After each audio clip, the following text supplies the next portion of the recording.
నమో భగవతే వాసుదేవాయ. హరే కృష్ణ. అందరికీ నమస్కారం. మానవత్వం, సామాజిక విలువలు, తల్లిదండ్రుల పట్ల ప్రేమ, అంకితభావం, దైవం పట్ల భక్తి, సాంప్రదాయ ఆచరణ మొదలగునవి నశించిపోతున్న ఈ ఆధునిక కలికాలంలో మన సనాతన ధర్మాన్ని రక్షించడం కోసం వేద విశేషాలు, పురాణాలు, రామాయణ మహాభారత సారాంశం, విష్ణుతత్వం, హైందవ సంస్కృతి సంప్రదాయాలను 10 మందికి పంచుతూ మన తర్వాత తరాలకు కూడా ఈ వేదామృతం చేరాలని మేము చేస్తున్న ఈ ప్రయత్నాన్ని ఆదరించండి. వీడియో మొత్తం చూసి మీ సందేహాలను, అభిప్రాయాలను కామెంట్స్ ద్వారా మాకు తెలియచేయండి. అలాగే ఈ వీడియోని 10 మందికి షేర్ చేయండి. హరే కృష్ణ. ఓం నమో భగవతే వాసుదేవాయ. భాగవతం భగవంతుని యొక్క తత్వం. భగవద్గీత భగవంతుని యొక్క మాట. విష్ణు సహస్రనామం శ్రీ మహావిష్ణువు యొక్క దివ్యమైనటువంటి నామములను మనం ఉచ్చరిస్తున్నాం. అంటే తలుచుకుని, స్మరించుకుని, ఆనందపడి ఆ ఆనంద సాగరంలో మన మార్గాన్ని సుగమం చేసుకోవడానికి ప్రయత్నిస్తున్నాం. స్వామివారి యొక్క దివ్యమైనటువంటి తత్వం, విశేషమైనటువంటి ఆ యొక్క పవిత్రమైనటువంటి భావన మన మనస్సులో జనిస్తోంది. ఆ భావన ఏమిటంటే, పవిత్రమైన వాటన్నిటికీ పవిత్రతను చేకూరుస్తాట. అందుకనే పవిత్రాణం పవిత్రం యో మంగళానాం చ మంగళం దైవతం దేవతానాం చ భూతానాం యో వ్యయపిత. పవిత్రమైన వాటన్నిటికీ పవిత్రతను చేకూరుస్తూ సర్వశ్రేయాలకు మూలమైన వాడు, దేవతలందరకు దైవతమైన వాడు, ప్రాణికోటికి తండ్రి అయిన శ్రీ మహావిష్ణువే ప్రపంచమంతటికీ ఏకైక దైవం. మన లక్ష్యం ఏమిటి? నేను అంటూ ఉంటాను, మన జీవితంలో లక్ష్యం, ప్రయాణంలో గమ్యం, ఈ రెండు కూడా ముఖ్యం. మన జీవితపు లక్ష్యం ఏమిటంటే, పరమంయో మహత్తేజ, పరమంయో మహత్తప, పరమంయో మహద్బ్రహ్మ, పరమంయ పరాయణం. అంటే పరమ తేజస్వరూపుడు, సర్వనియామకుడు, సర్వవ్యాపకుడు, సర్వేశ్వరుడు, పరమాత్మ అయినటువంటి శ్రీ మహావిష్ణువే ప్రాణికోటి అంతటికీ ఏకైక లక్ష్యం. Common aim, single aim, solo aim. ఇంకో ఏమే లేదు, లక్ష్యమే లేదు.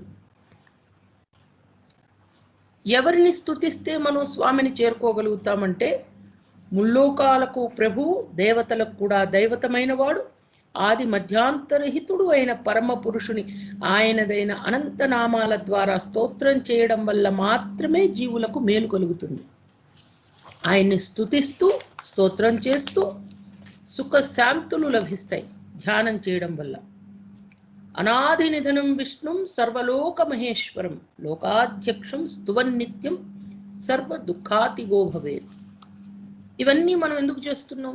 మనం ఇప్పుడు జన్మ ఇచ్చారు కదా స్వామి, మానవ జన్మ వచ్చింది.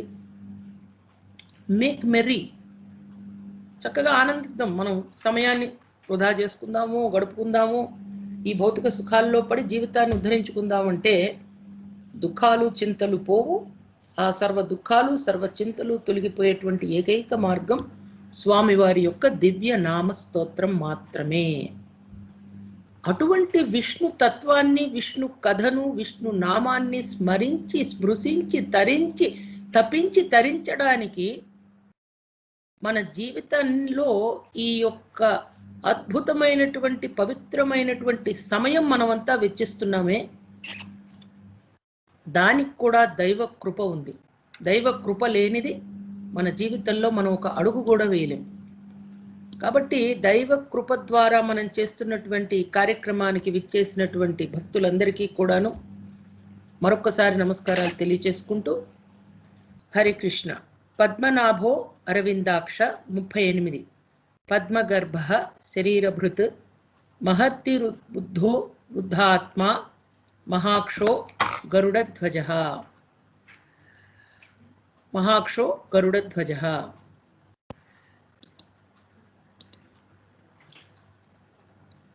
పద్మనాభ హృదయ పద్మమునందు వసించువాడు. అంటే పద్మమును నాభియందు కలవాడు అనేటువంటి అర్థం ఒకటి, మన హృదయ పద్మమందు ఉండేది శ్రీ మహావిష్ణువు అనేటువంటి తత్వంతో ఈ పద్మనాభ అనేటువంటి నామాన్ని మనం స్మరించవలసిందిగా గురువులు చెప్తున్నారు. అరవిందాక్ష, అరవిందములను పోలిన కనులు గలవాడు, పద్మాలను పోలినటువంటి కనులు. ఈ నామము ఇంతకు ముందు వచ్చిన పద్మ నిభేక్షణ అనే నామము ఒకే అర్థాన్ని ఇస్తాయి. పద్మముల వంటి కనులు, అరవిందాక్షుడు, పద్మనాభుడు, పద్మదళాయదాక్షుడు, పద్మ నిభేక్షణుడు, పద్మగర్భ. ఈ స్తోత్రం అంతా కూడా పద్మము యొక్క వికసితమైనటువంటి ఆ యొక్క తత్వాన్ని తెలుపుతోంది. పద్మగర్భ అంటే హృదయం అనే పద్మం మధ్యలో ఉపాసించబడువాడు లేక పూజింపబడువాడు. పద్మమును గర్భము యందు ధరించినవాడు లేదా హృదయం అనే పద్మం మధ్యలో ఉపాసించబడువాడు. మనమందరి యొక్క హృదయ కమలంలో స్వామివారు ప్రతిష్ఠితులై ఉండాలి. ఇన్ని రోజుల నుంచి మనము భాగవతం, భగవద్గీత లేదా సనాతన ధర్మానికి సంబంధించినటువంటి కొన్ని చక్కటి పురాణ అంశాలను తెలుసుకుంటున్నామంటే దాని యొక్క విశేష తత్వం, దాని యొక్క విశేష లక్ష్యం ఏమిటంటే భగవంతుడు మన హృదయ కమలంలో ప్రతిష్ఠితులై ఉండాలి. ఏది చేస్తున్నా స్వామివారి యొక్క తలంపు రావాలి.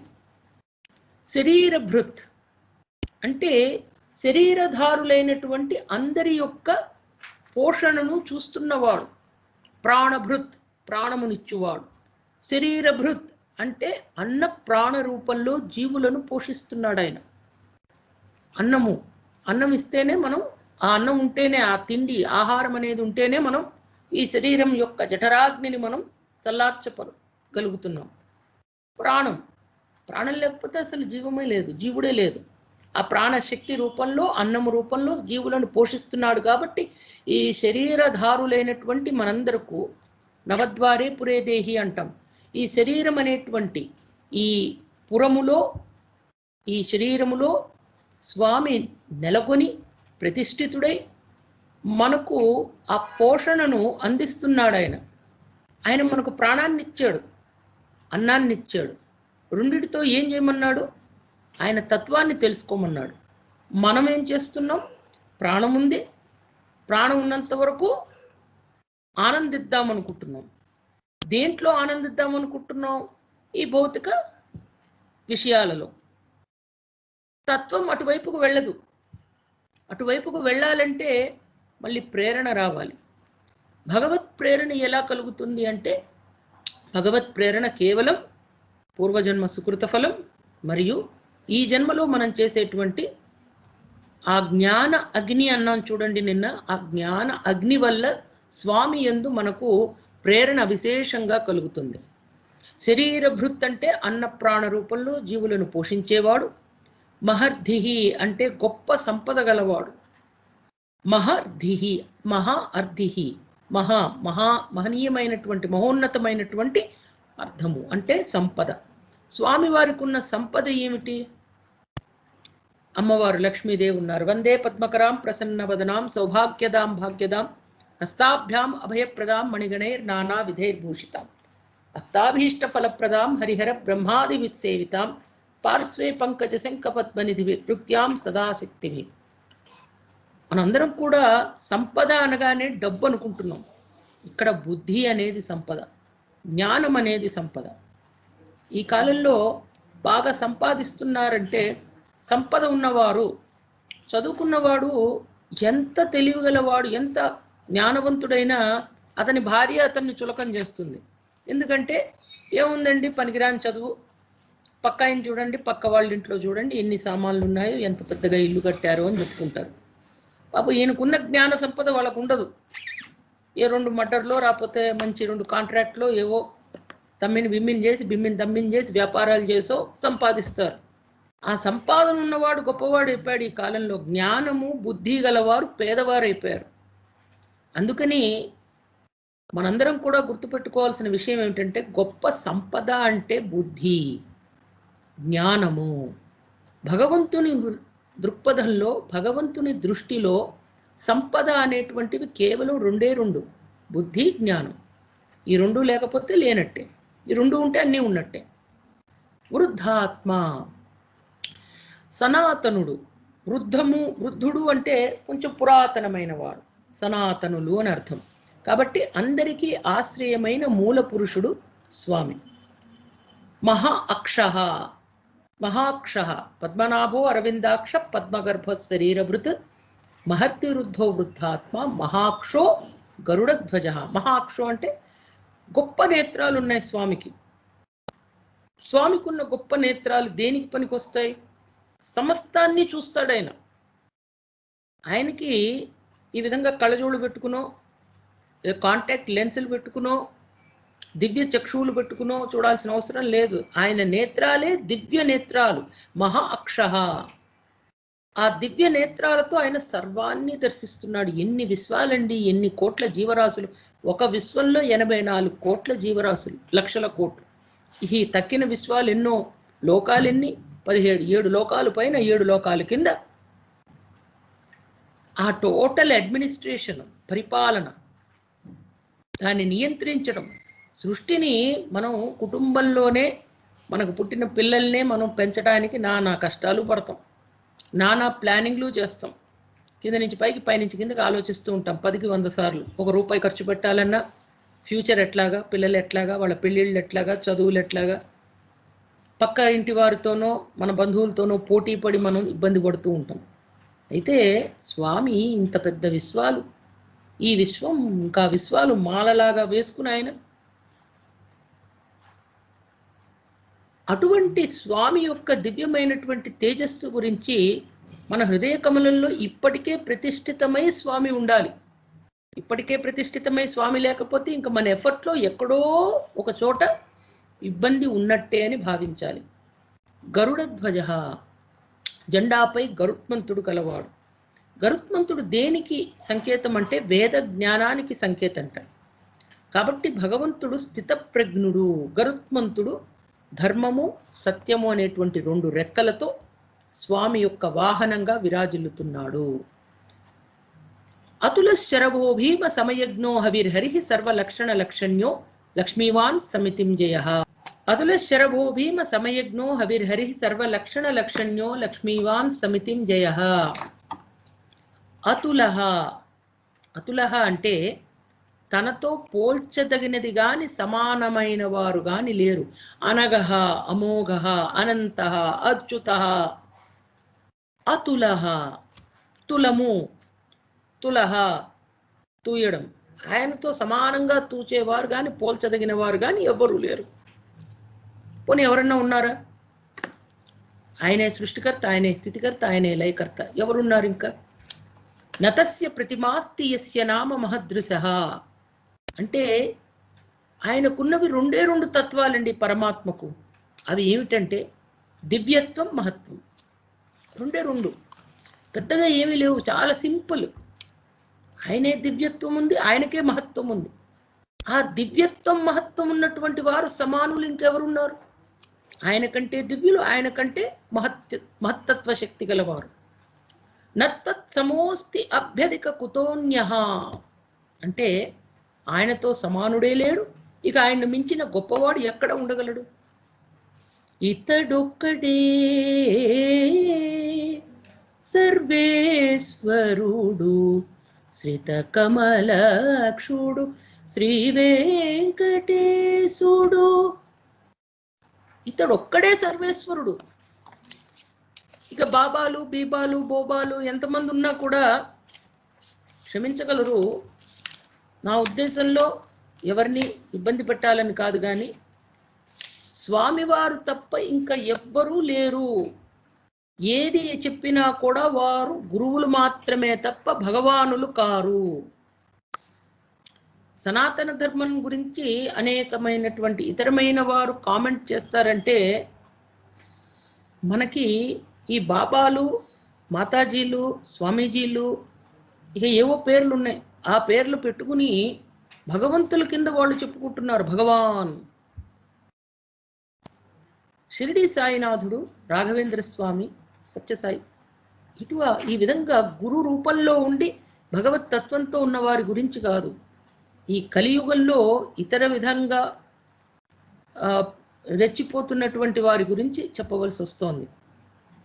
ఇతడొక్కడే సర్వేశ్వరుడు, నమ్మండి. నమ్మక చెడిన వారు లేరు, నమ్మక చెడిన వారు ఉన్నారు, నమ్మి చెడిన వారు లేరు. అందుకే స్వామి యొక్క నామాన్ని స్మరించడం తప్ప షార్ట్ కట్ మెథడ్స్లో మనకు స్వర్గ సుఖాలు చూపిస్తానని ఎవరైనా చెప్పితే అంతకంటే దుర్మార్గం, అంతకంటే మోసం, అంతకంటే దౌర్భాగ్యం ఇంకోటి లేదు. There is no short cut to success.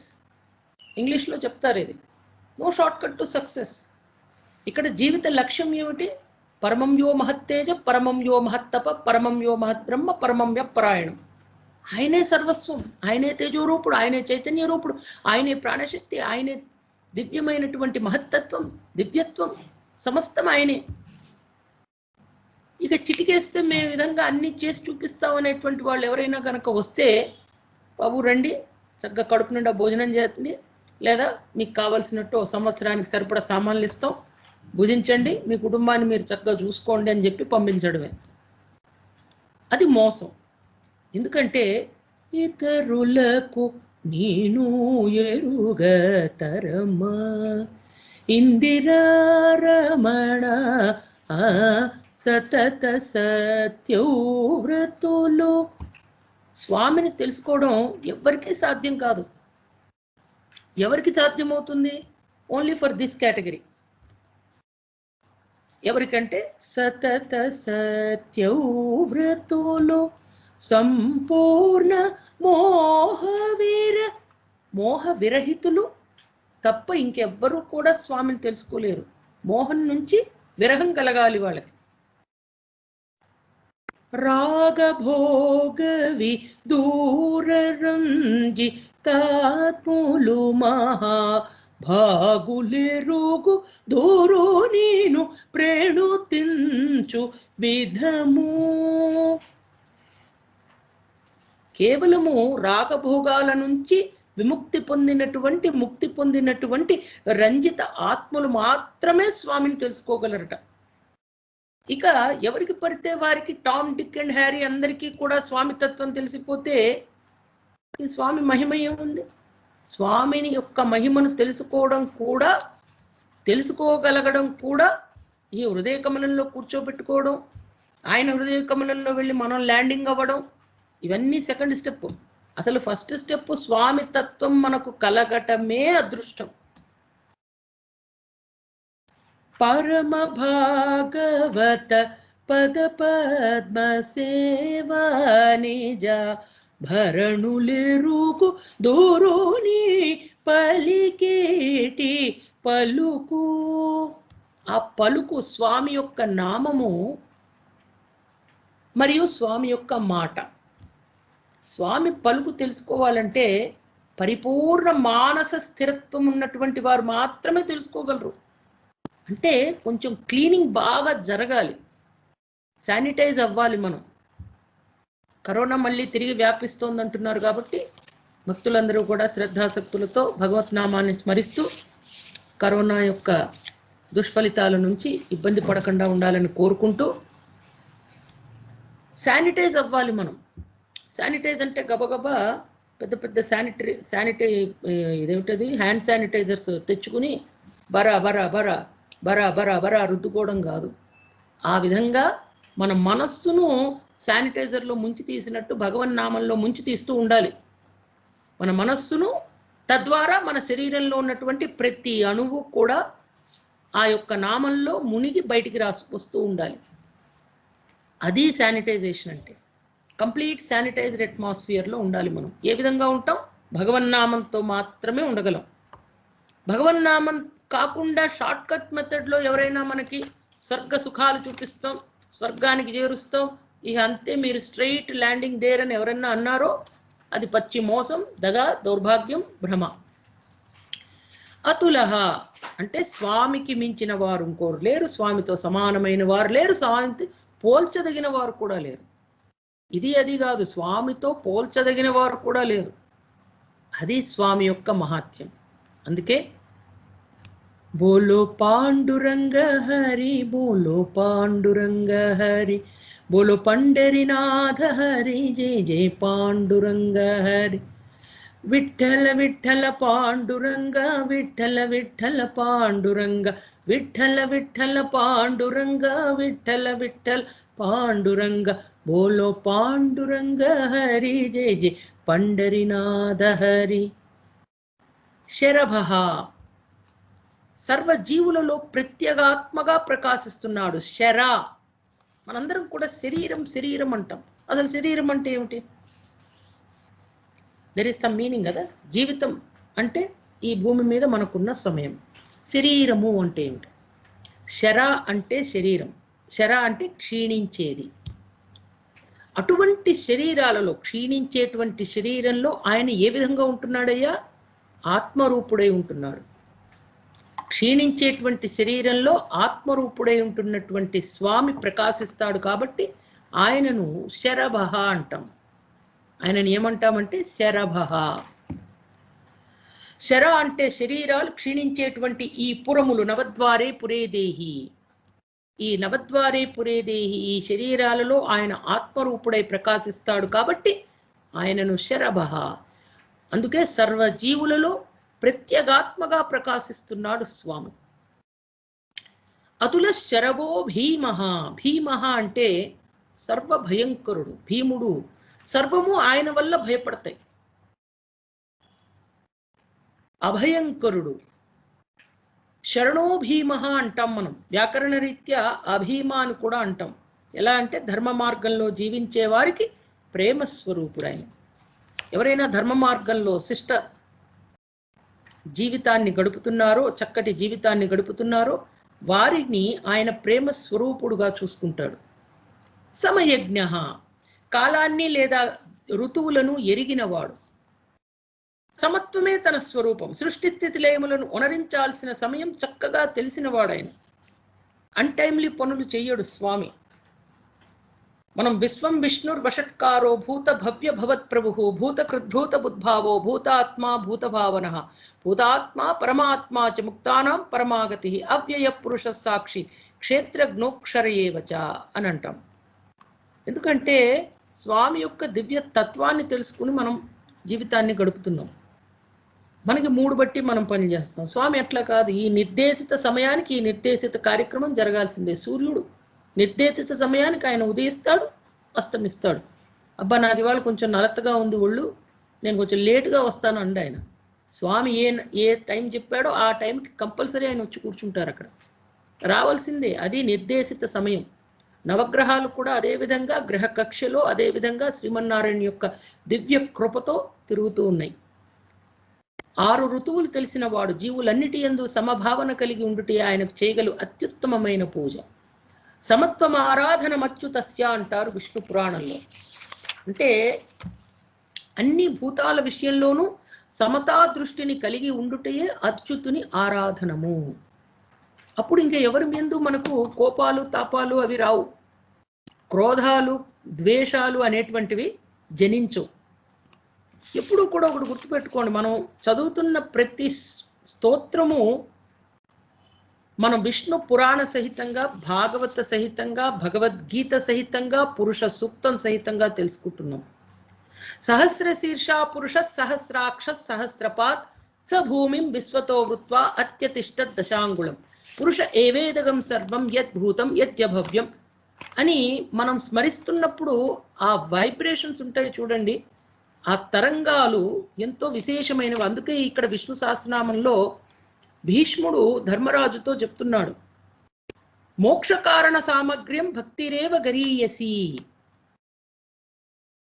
అంటే భక్తి అంటే పవిత్రమైన భావనతో మన ఇంద్రియాలను నిగ్రహించుకుంటూ భగవత్ తత్వాన్ని తెలుసుకుంటూ భగవంతుని యొక్క దివ్యమైనటువంటి ఆ యొక్క ధామాన్ని చేరుకునేటువంటి మార్గాన్ని సుగమం చేసుకుంటున్నాం. అందుకే భాగవతం భగవంతుని తత్వం, భగవద్గీత భగవంతుని మాట. హవిర్హరిహి యజ్ఞములందు హవిస్సును స్వీకరిస్తాడు స్వామి. హవిర్ అంటే హవిస్సు. హరి అనగా హరించువాడు. హరి హరి హరి అంటాం మనం.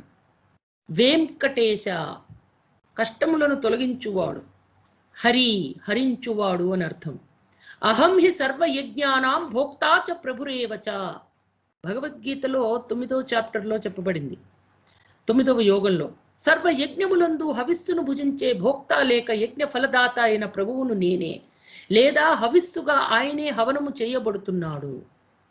అబద్ధం పురుషం పశుం, దేవతలు తాము చేసే యజ్ఞమున యజ్ఞ పశువు రూపంలో పరమాత్మనే బంధించారట. అందువల్లే ఆయన్ను హవిస్సు అంటారు.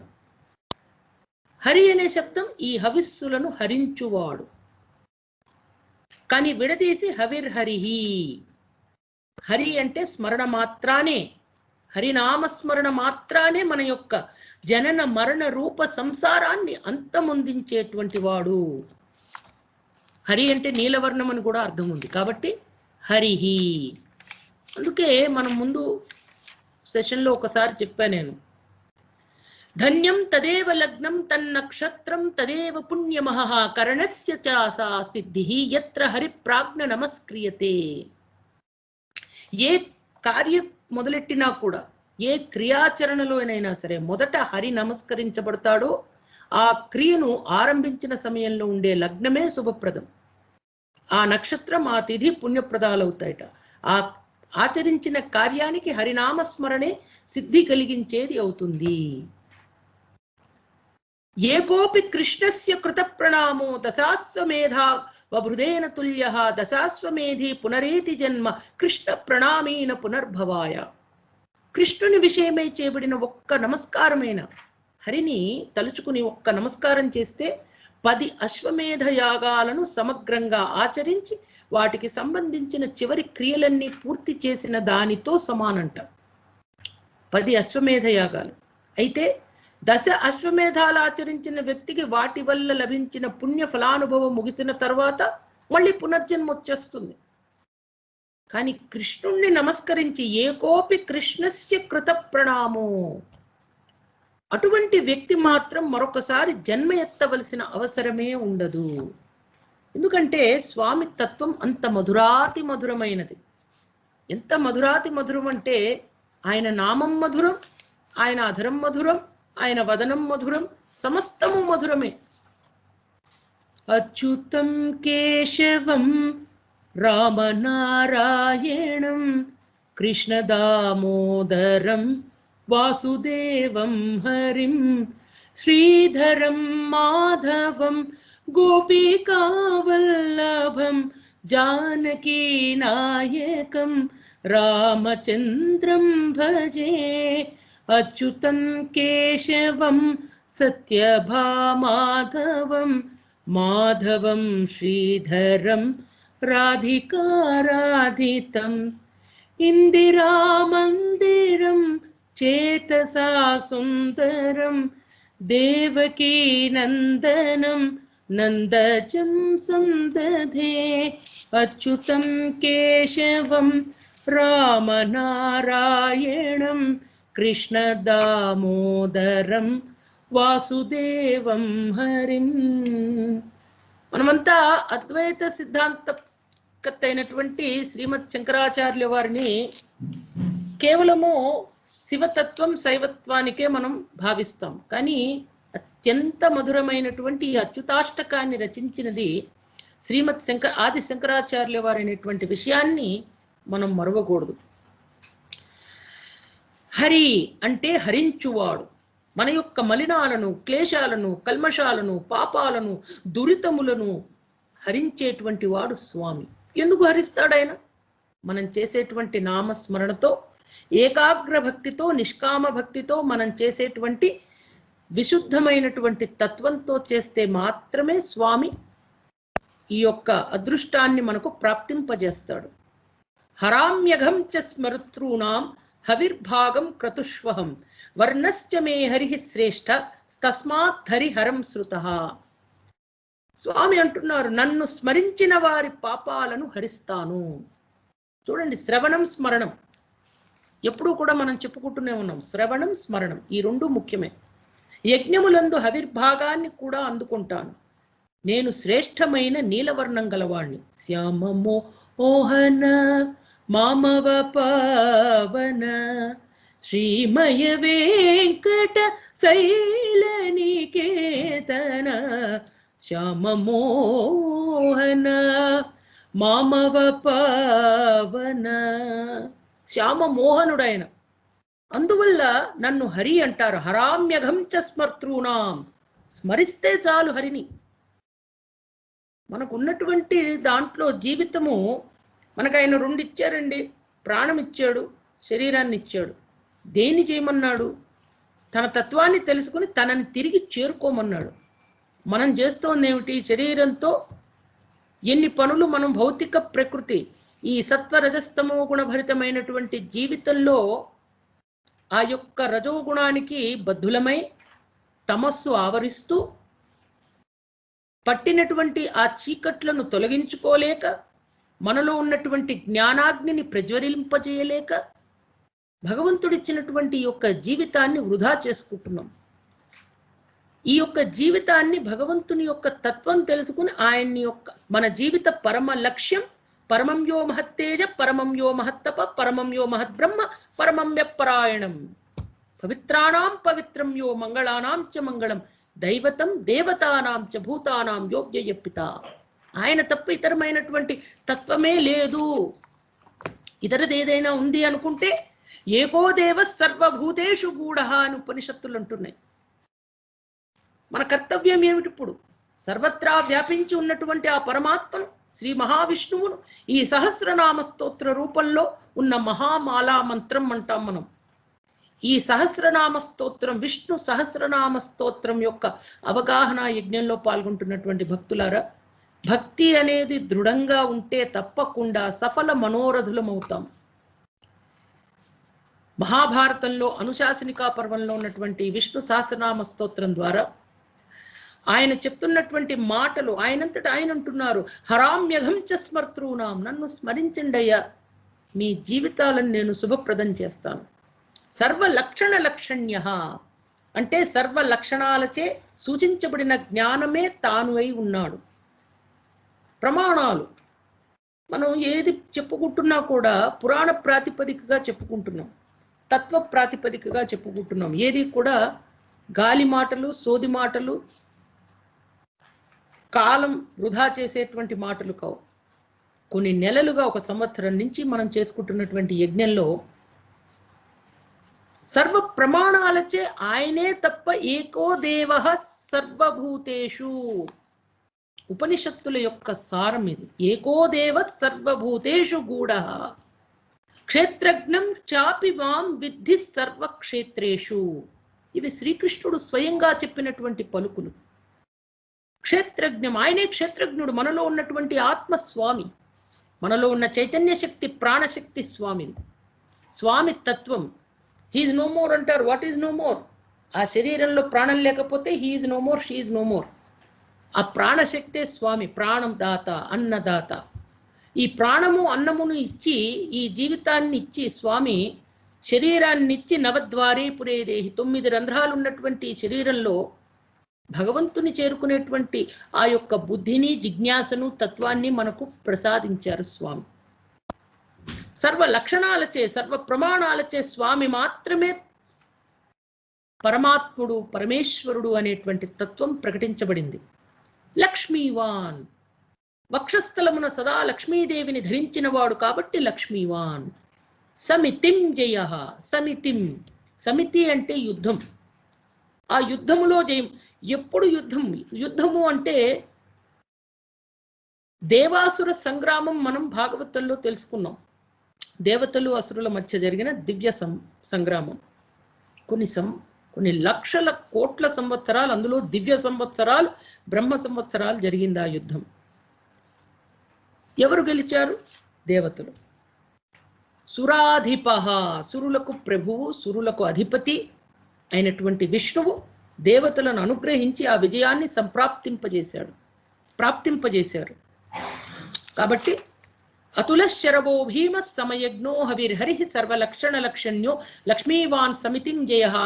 ఆయనతో పోల్చదగినది గాని, సమానమైనది గాని, ఆయన సర్వజీవులలో ప్రత్యేగాత్మగా ప్రకాశిస్తున్నాడు. ఆయనే సర్వభయంకరుడు, అభయంకరుడు, కాలాన్ని, ఋతువులను ఎరిగి కాల పురుషుడు, యజ్ఞములందు హవిస్సును, హవిర్భాగాన్ని స్వీకరిస్తున్నాడు. సర్వ లక్షణాలచే, సమస్త ప్రమాణాలచే, శృతి స్మృతి పురాణాలతో, ఇతిహాసాల పరంగా కానీ మనము తెలుసుకోవలసినది ఒకటే ఒకటి, అది విష్ణు తత్వం ఒక్కటే.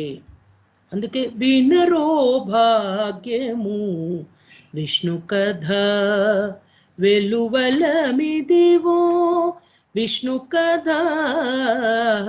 వినరో భాగ్యము విష్ణు కథ. విష్ణు కథ వినడం కూడా అదృష్టమే. ఎన్నో జీవులు, ఎంతో మంది భూతములు, అన్ని భూతములలో, అన్ని జీవులలో మానవ జాతి, అందున ఈ మనం సనాతన ధర్మానికి పట్టుకొమ్మైనటువంటి యొక్క భరతావనిలో పుట్టాం. భరతావనిలో అందున కలియుగ ప్రత్యక్ష దైవమైనటువంటి శ్రీ వెంకటేశ్వర స్వామి యొక్క దివ్య చరణారవిందాల యొక్క తత్వంతో ఉన్నటువంటి వారం. ఆర్తితో మనం ఒక్కసారి ఏడు కొండల వాడ చూడ చక్కని రేడ అడుగడుగు నిను వేడ దిగిరార నా తోడ ఏడు కొండల వాడ చూడ చక్కని రేడ. స్వామిని మనం వేడుకుంటున్నాం, నాయన 7 కొండలు దిగి వచ్చి మాతో పాటు ఆ కష్టాల్లో పాల్గొంచుకో. ఆయన లేనిది మన జీవితం లేదు. అటువంటి తత్వం అలవర్చుకుని విష్ణు నామ స్మరణ. కష్టాలు వస్తాయి, కష్టాలు వచ్చినప్పుడే భగవంతుడు కనపడితే తప్పు. కష్టాలు సుఖాలు సమశీతోష్ణ స్థితి అని భగవద్గీతలో చెప్పారు. వస్తూ ఉంటాయి, పోతూ ఉంటాయి, ఆటుపోట్లవి. ఆ విధంగా భావించి జీవితాన్ని ముందుకు తీసుకెళ్ళగలగడమే. నమ్మండి, నమ్మి చెడినవారు లేరు, నమ్మక చెడక ఉన్నవారు లేరు. విక్షరో రోహితో మార్గో 40వ హేతుర్దామోదర సహ మహీధరో మహాభాగో వేగవాన మితాశన. విక్షర, క్షరము అంటే నాశనం, విక్షర అంటే నాశనం లేనివాడు. అచ్యుత, చ్యుతము నాశనం, అచ్యుత నాశనము లేనివాడు. విక్షర అచ్యుత, అచ్యుతుడితడే ఆదియు అంత్యము. నాశనం లేదు స్వామికి. విశ్వాంతర్యామి, ఆది మధ్యాంతరహితుడు, నాశనము లేనటువంటి వాడు, అచ్యుతుడు, విక్షరుడు. రోహిత, ఇచ్చామాత్రంగా ఎర్రని కాంతితో కూడిన రూపాన్ని ధరించి ఉంటాడట. అది రోహితము అంటే మత్స్యావతారానికి ప్రతీక. రోహిత అంటే మత్స్యావతారం యొక్క విష్ణు రూపం యొక్క నామం. ఈ అంశాలన్నీ కూడా మనందరికీ తెలిసినవి దశావతారాలు, మనందరం కూడా ఫేమస్, ప్రసిద్ధి చెందినవి. కానీ భాగవతంలో మనం తెలుసుకున్నవి 21 అవతారములు, 21 అవతారములు. ఈ దశావతారములలో భాగం 21 అవతారాలలో భాగమైనటువంటి ఆ మత్స్యావతారానికి ఒక నామమే రోహిత, మార్గ. మనం భాగవతం అవగాహన చేసుకుంటూ ఉత్తరాయణ పుణ్యకాలంలో భీష్మ ఏకాదశి నాడు భీష్ముని యొక్క అంత్య సమయము, పంచప్రాణాలు ఆయన విడుస్తూ అంత్య సమయం ఆసన్నమవుతున్న సమయంలో గత కొన్ని రోజులుగా విష్ణు సహస్రనామ స్తోత్రాన్ని మనం అర్థ సహితంగా తెలుసుకునేటువంటి ప్రక్రియ మొదలుపెట్టాం. భగవత్ తత్వం తెలుసుకునేటప్పుడు శ్రద్ధ, ఓర్పు, శ్రద్ధ సబూరి. షిరిడి సాయినాథుడి యొక్క దివ్యమైనటువంటి వాక్కులు కూడా అవే. ఏ భాగవతోత్తముడు చెప్పినా కూడా మనం ఈ శ్రద్ధ, ఓపిక, నమ్మిక అనేటువంటివి అత్యవసరం. ప్రహ్లాద, నారద, పరాశర, పుండరీక, వ్యాస, అంబరీష, సుఖ, సౌనక, భీష్మదాల్భ్యాన్, రుక్మాంగద, అర్జున, వశిష్ఠ, విభీషణాదీన్ పుణ్యానిమాన్ పరమ భాగవతాన్ స్మరామి. పరమ భాగవతోత్తములు వీరంతా. ప్రహ్లాదుడు ఈ టైంలో స్వామి నాకు వచ్చి సహాయం చేయాలి ఆయన అనుకోలేదు. ఆయన ఏ విధంగా ప్రార్థించాలో నమ్మాడు. ఇందుగలడందు లేడని సందేహము వలదు, చక్రి సర్వోపగతుండు ఎందెందు వెతికి చూచిన అందందేగలడు దానవాగ్రణి. ప్రహ్లాదుడు, నారదుడు, పరాశరుడు, పుండరీకుడు, వ్యాసుడు, అంబరీషుడు, సుకుడు, సౌనకుడు, భీష్ముడు, రుక్మాంగదుడు, అర్జునుడు, వశిష్ఠుడు, విభీషణుడు, సమస్తమైనటువంటి పరమ భాగవతోత్తములు కూడా నిత్యం స్వామిని తరించి స్మరించి తరించిన వారు మాత్రమే.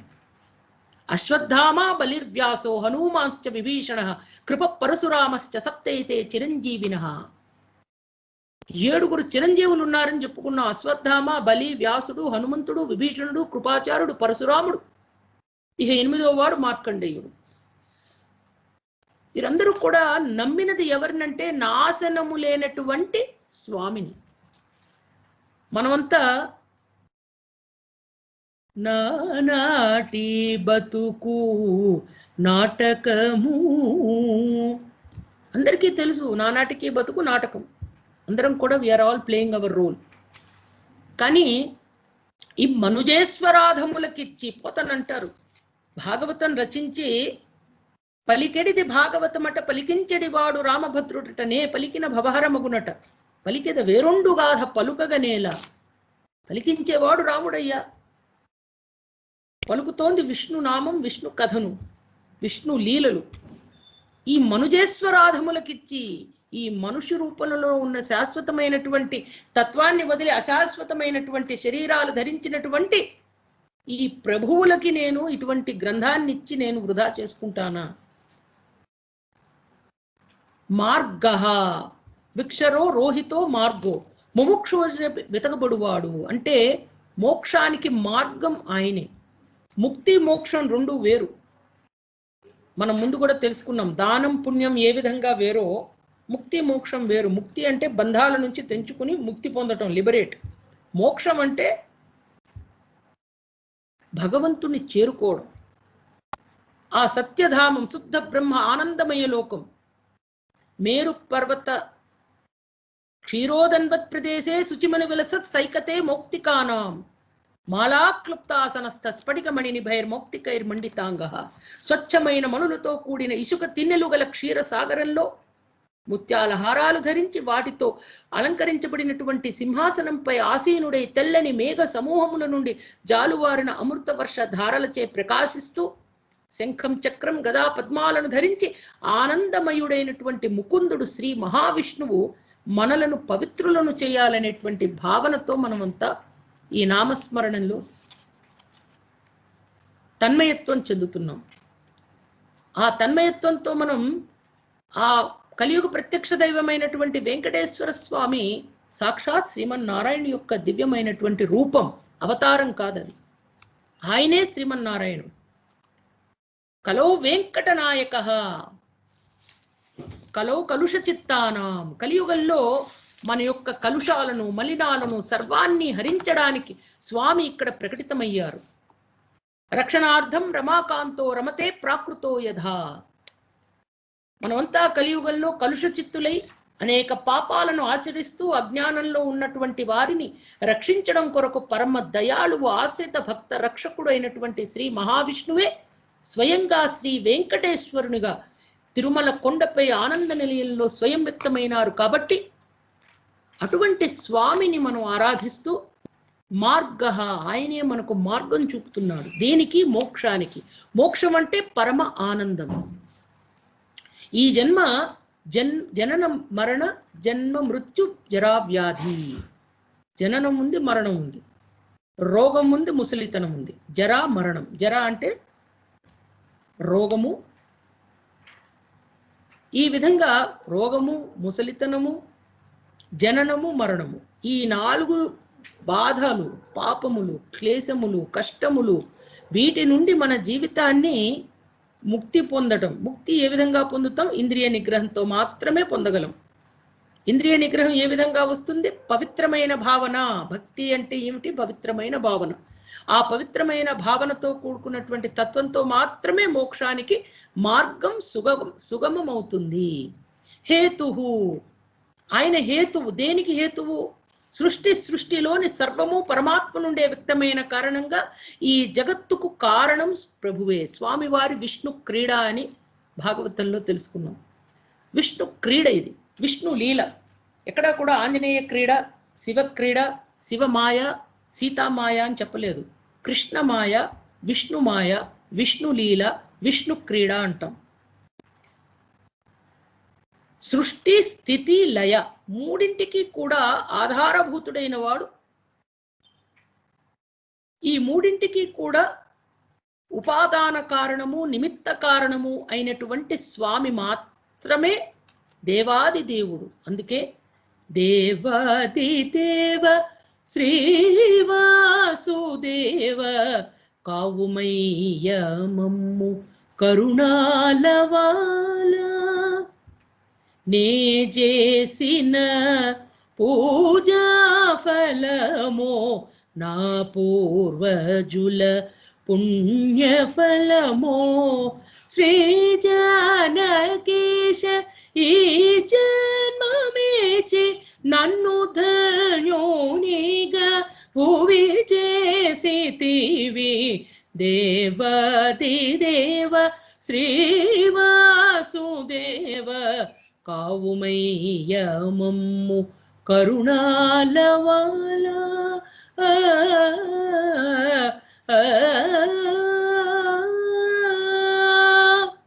సునాద వినోదిని రాగంలో ఆ యొక్క వాగ్గేయకారుడు ఎంత చక్కగా రాశారంటే, ఆయనే కారణం, మనం నే చేసిన పూజాఫలం.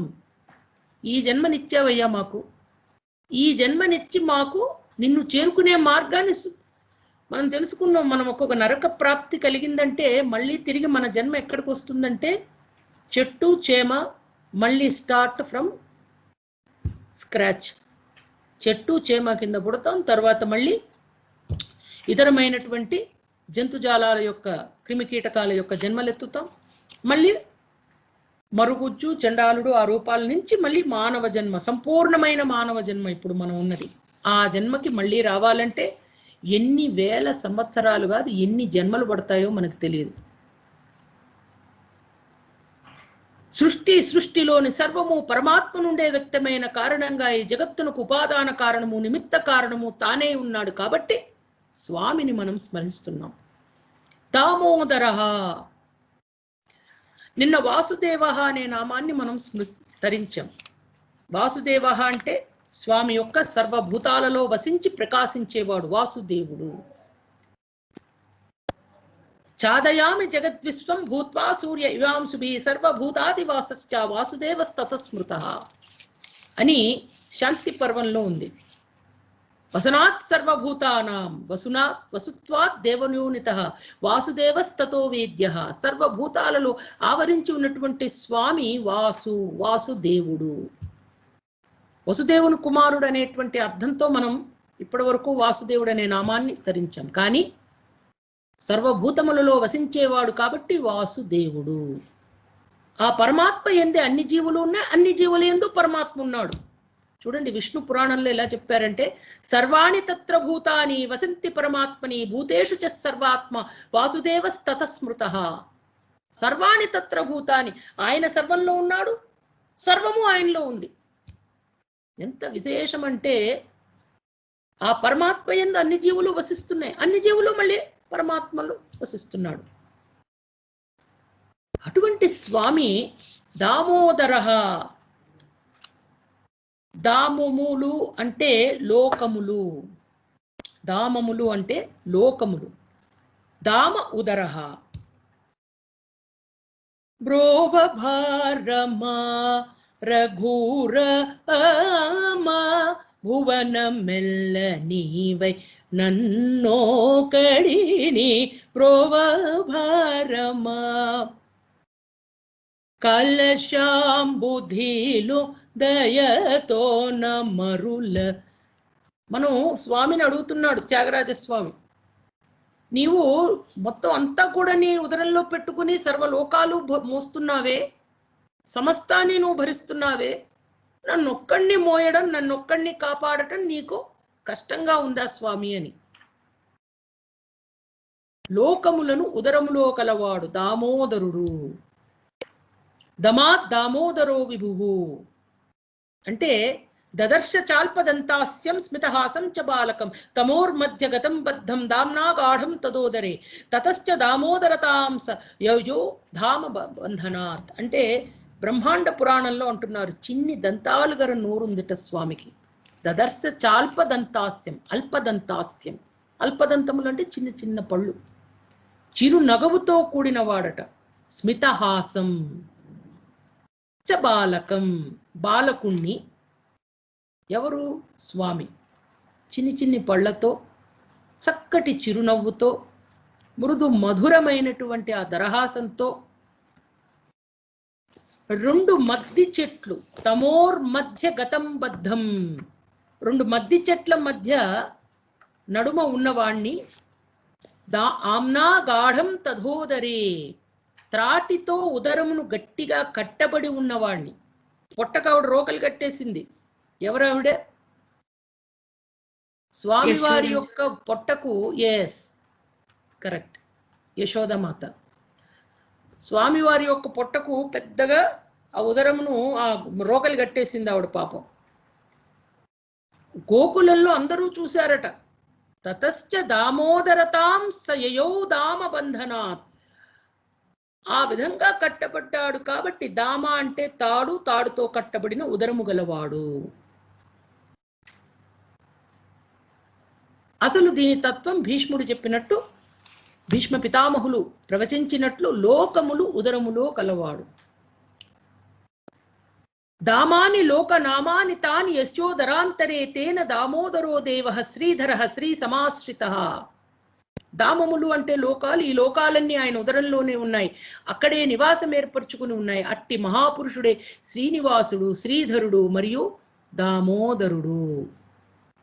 అందుకని ఈ దామోదరుని యొక్క దివ్య తత్వాన్ని మనం తెలుసుకునేటువంటి అవకాశం మనందరికీ ప్రాప్తింపజేసినందుకు ఆ భగవంతునికి మరొక్క మారు నమస్కారాలు తెలియచేసుకుంటూ, సహహ సహించువాడు, అత్యంత ఓర్పు గలవాడు, మహీధర, ఎందుకంటే సత్వం స్థితికారకుడు, సత్వగుణ సంపన్నుడు. సత్వగుణము అంటే మనం తెలుసుకున్నాం. ఇప్పుడు రజోగుణం అంటే ఏమిటి? చెప్పాననడం, చెప్పలేదనడం, అన్నాననడం, అనలేదనడం, విన్నాననడం, వినలేదనడం, కోపము, తాపము, అహంకారము, మమకారము. మనం 3 మ్యాంగో కారం వేస్తాం ఊరగాయల్లో, అలా 2 కారాలు ఉన్నాయి మనకి ఎక్కువగా, అహంకారం, మమకారం. ఎన్ని గుణాలు! ఈర్ష్య, అసూయ, ద్వేషం, పగ.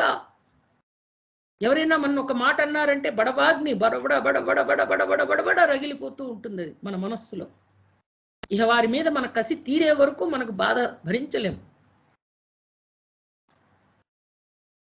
సత్వస్థితి అంటే తెలుసుకున్నాం, స్థిరత్వం, ఆత్మ నిగ్రహం.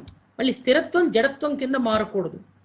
ఆత్మ నిగ్రహం, స్థిరత్వం, భగవంతుని మీద విశేషమైనటువంటి భక్తితత్వం. స్వామి అటువంటి వారిని మాత్రమే తన దరికి చేరనిస్తాడు.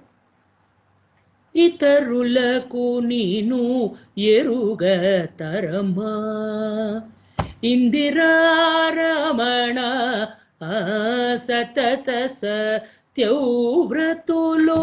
సంపూర్ణ మోహ విరహితులు మాత్రమే స్వామిని తెలుసుకోగలరు, ఇతరులు తెలుసుకోలేరు. మహీధర, పర్వతాల రూపంలో భూమికి స్థిరత్వాన్ని కూర్చువాడట. భూమికి స్థిరత్వం ఎక్కడి నుంచి వస్తుంది? మనం పృథ్వీ సూక్తం తెలుసుకున్నాం. పృథ్వీ సూక్తంలో మనకు చెప్పబడినటువంటి తత్వం ఏమంటే, ఈ సమస్త ప్రపంచం కూడా ఈ భూమికి స్థిరత్వాన్ని కుదిర్చింది కేవలము శ్రీమన్నారాయణుడు మాత్రమే. అటువంటి ఈ యొక్క తత్వం ద్వారానే వనాని విష్ణుర్ గిరయో దిశశ్చ, అంటే వనములు, పర్వతాలు, దిక్కులు అన్నీ విష్ణువే. స్థావర జంగమములు అంటాం మనం, చర అచర, కదిలేవి కదలలేనివి, సమస్తము విష్ణుతత్వమే. పర్వతాల రూపంలో భగవంతుడు ఈ యొక్క భూమికి స్థిరత్వాన్ని చేకూర్చారట. అటువంటి తత్వాన్ని మనం తెలుసుకుంటూ మహాభాగ, ఇచ్ఛామాత్రంగా శరీరాన్ని ధరించి మహాభోగాలను అనుభవించగలవాడు, లేదా హవిస్సులలో గొప్ప భాగాన్ని అందుకుంటాడు కాబట్టి మహాభాగ. వేగవాన్, అమితమైన వేగం గలవాడు. అనేజదేకం మనసోజవీయ, ఈశాన్య ఉపనిషత్తులో అంటారు. ఆత్మ చలించదు, అయినా మనస్సు కంటే వేగం గలది. ఆత్మ సైన్స్ ఆఫ్ సెల్ఫ్ రియలైజేషన్ అనేటువంటి గ్రంథం ఒకటి ఉంది. దాంట్లో సైన్స్ ఆఫ్ సోల్ ఉంది. ఆత్మ అనేది ఉందా లేదా? చాలా విశేషమైనటువంటి హృద్రోగ నిపుణులు కెనడాలో ఒకానొక నాడు ప్రభుపాద గారితో ఒక చర్చలో పాల్గొంటూ, అసలు ఆత్మ అనేది ఎట్లా వచ్చింది? ఆత్మ వెళ్ళిపోవడం. మనిషి మరణం సమయంలో ఆ కార్డియాలజిస్టులు, గుండె హృద్రోగ నిపుణులు పాపం దాన్ని ఎనలైజ్ చేసి నిజమే సోల్ ఈజ్ దేర్, ఒక దివ్యమైనటువంటి తేజం వెడుతూ ఉంటుంది శరీరం నుంచి అని తెలుసుకుంటారు. అనేజ దేకం మనసోజవీయ, ఆత్మ చలించదైన మనసు కంటే వేగం గలదట. మనసే ఫాస్ట్. మనకు తెలుసు పంచే ఇంద్రియాలు, మనకు కర్మేంద్రియాలు, జ్ఞానేంద్రియాలు మనం చూసుకుంటే ఆ కర్మేంద్రియాలలో పంచేంద్రియాలు, ఆ మనసు అనేటువంటి ఆ తత్వం, పగ్గాలు, బుద్ధి, వెనకాల ఆత్మ.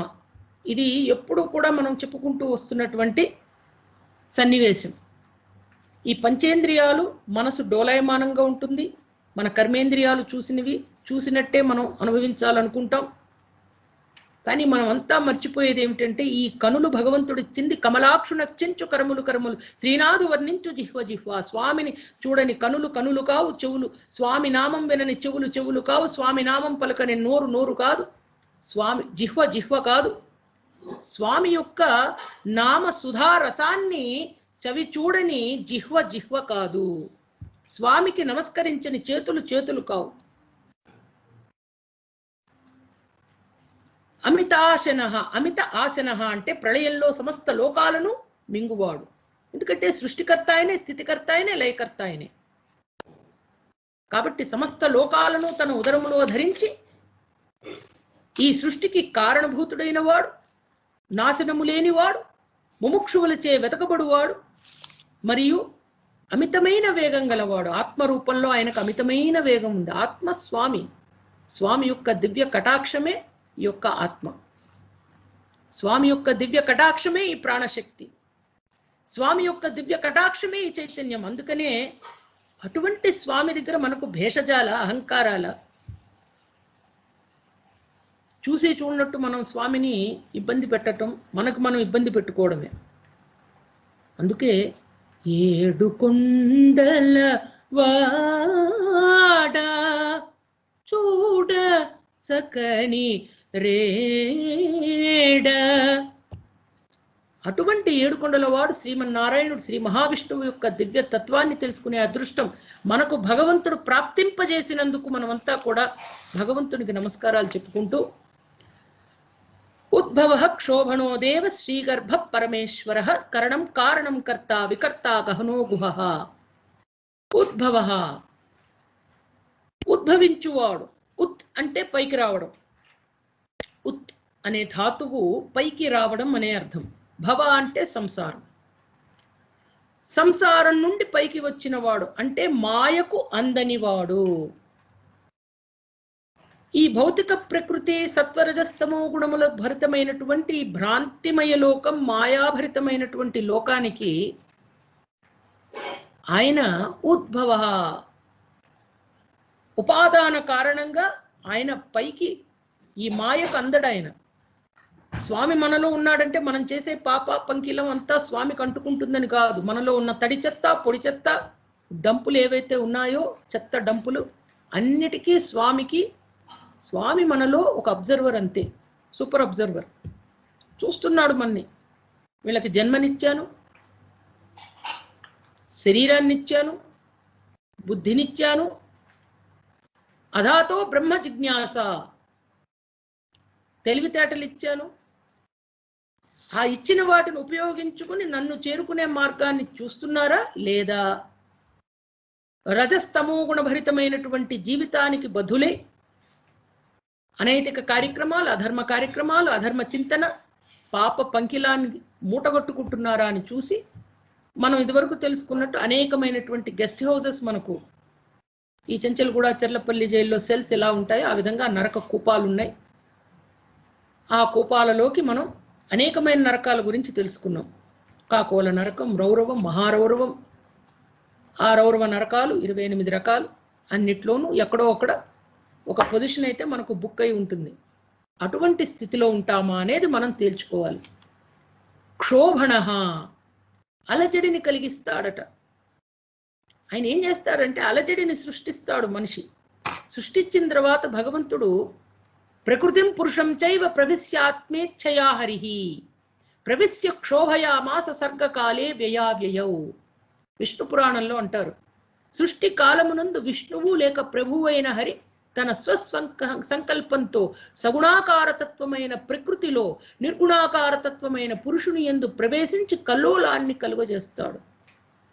ఆ కల్లోలమే భగవంతుని చేరుకునే మార్గాన్ని పరిపుష్టం చేస్తుంది.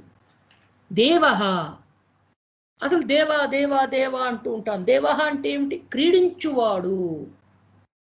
దీవ్యతి అంటే సృష్ట్యాది జగత్ సంబంధములైన కార్యాలలో క్రీడిస్తూ ఉంటాడు. ఆయన రాక్షసులను జయించాలని కోరుకుంటాడు. ఆయనే అందరిలో వ్యవహరిస్తూ ఉంటాడు. సర్వ ప్రాణులలో ఆత్మతత్వమే ప్రకాశిస్తున్న స్వామి క్రీడ అంటే ఏమిటి? ఎవరైనా విష్ణు క్రీడ, కృష్ణమాయ అంటే ఏమిటి అని అంటే ఈ రకాలని చెప్పాలి మనం. ఒకటి, ఈ సృష్ట్యాది జగత్ సంబంధమైన కార్యాలలో స్వామి క్రీడిస్తూ ఉంటాడు అంటే ఆయన ఇంటర్ఫియరెన్స్ ఉంది. ఆయన రాక్షసులను జయించాలని కోరుకుంటాడు. ఎందుకంటే పరిత్రాణాయ సాధూనాం వినాశాయ చ దుష్కృతాం ధర్మ సంస్థాపనార్థాయ సంభవామి యుగే యుగే. ఎప్పుడైతే ధర్మానికి నాశనం కలుగుతుందో, అధర్మం ప్రజ్వరిల్లుతుందో, దుష్ట శిక్షణ శిష్ట రక్షణ కొరకు స్వామి అవతరిస్తారు. యదా యదా హి ధర్మస్య గ్లానిర్భవతి భారత అభ్యుధానమ ధర్మస్య తదాత్మానం సృజామ్యహం. సర్వ ప్రాణులలో ఆత్మతత్వమై ప్రకాశిస్తాడు. పొగడబడేవారు కూడా ఆయన్ను పొగుడుతారు. ఆయన అన్నిటిలోనూ వ్యాపించి ఉన్నాడు. పొగడబడేవారు ఎవరు? ఇందాక చెప్పుకున్నట్టు పరమ భాగవతోత్తములు. అందువల్ల ఆయన దేవుడు. ఏకో దేవః, శ్వేత ఉపనిషత్తులో అంటారు. ఏకో దేవః, ఒక్కడే భగవంతుడు, ఒక్కడే. మిగతావన్నీ కూడాను స్వామివారి యొక్క కళాంశ రూపాలు.